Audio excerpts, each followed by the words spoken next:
brought you by Independence। आज independence special खाना बनेगा घर पे, क्योंकि इसके है कण-कण में स्वाद, कण-कण में भारत।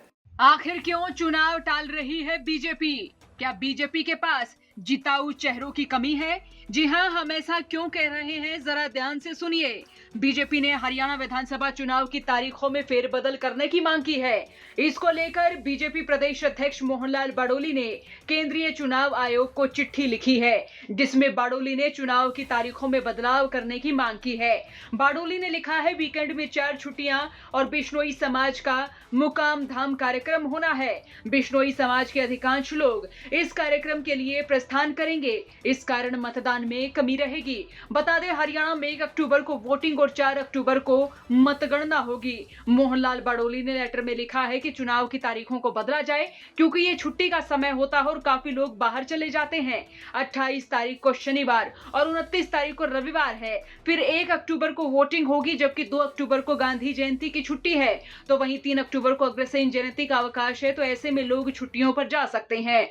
बाडोली ने कहा कि इसका असर सीधे तौर पर वोटिंग पर पड़ेगा, इससे वोटिंग प्रतिशत में गिरावट होगी। चुनाव आयोग की भी प्राथमिकता होती है कि 100% मतदान हो, इसलिए चुनाव की तारीखों को आगे बढ़ाया जाए ताकि वोटिंग प्रतिशत बढ़ सके। अब चुनाव आयोग जब तारीखों की घोषणा करता है, तो चुनाव आयोग कमीशन की टीम सूबे में जाती है, वहां मीटिंग करती है। हरियाणा में भी चुनाव आयोग कमीशन के सदस्य आए थे, जहां विभिन्न पार्टियों के नेताओं से बैठक हुई थी। लेकिन सवाल है कि क्या बीजेपी ने जिन्हें अपना प्रतिनिधि बनाकर भेजा, उन्हें इन तारीखों पर छुट्टियों का मालूम नहीं था? अब सवाल यह भी, क्या बीजेपी को भीतरघात एंटी इनकम्बेंसी का तोड़ नहीं मिल पाया है? क्या बीजेपी के पास जिताऊ चेहरों की कमी है? अब इस चिट्ठी में मुकाम धाम के कार्यक्रम को भी तारीख बदलने का कारण बताया गया है। बिश्नोई समाज का हिसार, सिरसा और फतेहाबाद जिला में अच्छा खासा प्रभाव माना गया है। कुलदीप बिश्नोई के बीजेपी में आने के बाद बिश्नोई समाज का अधिकतर वोट बैंक बीजेपी में शिफ्ट होने की उम्मीद है। सिरसा, डबवाली, फतेहाबाद, हिसार, आदमपुर, नलवा,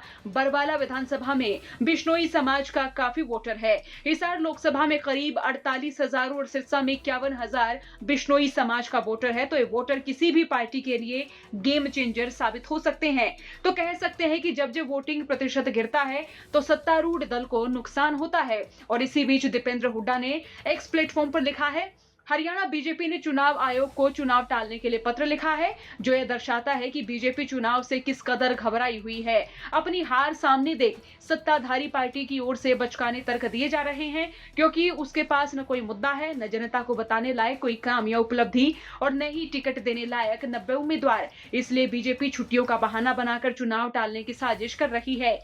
हरियाणा के मतदाता बेहद जागरूक है, वो कहीं छुट्टी मनाने नहीं जाएंगे, बल्कि बीजेपी की छुट्टी करने के लिए भारी संख्या में मतदान केंद्र आकर वोट देंगे। लोकसभा चुनाव में वोटिंग प्रतिशत घटने से बीजेपी को नुकसान हुआ था। इस बार 65% वोटिंग हुई थी, तो साल 2019 में हरियाणा में 70.34% मतदान हुआ था, जिसमें बीजेपी को 58.2% वोट हासिल हुए और बीजेपी ने राज्य की सभी 10 लोकसभा सीटों पर कब्जा जमाया था। लेकिन साल 2024 में साल 2019 के मुकाबले करीब 5.34% कम वोटिंग हुई। इसमें बीजेपी को 46.06 वोट प्रतिशत मिले, तो वहीं कांग्रेस का वोट शेयर 43.73% रहा था। तो बीजेपी अब फिलहाल किसी भी रिस्क को लेने को तैयार नहीं है। अब देखना होगा बाडोली की चिट्ठी का क्या कुछ जवाब आता है। आपका इस पूरे मसले पर क्या सोचना, कमेंट बॉक्स में राय लिखिए। साथ ही चौगरदा की खबरों के लिए बने रहिए हरियाणा तक के साथ। ब्यूरो रिपोर्ट, हरियाणा तक।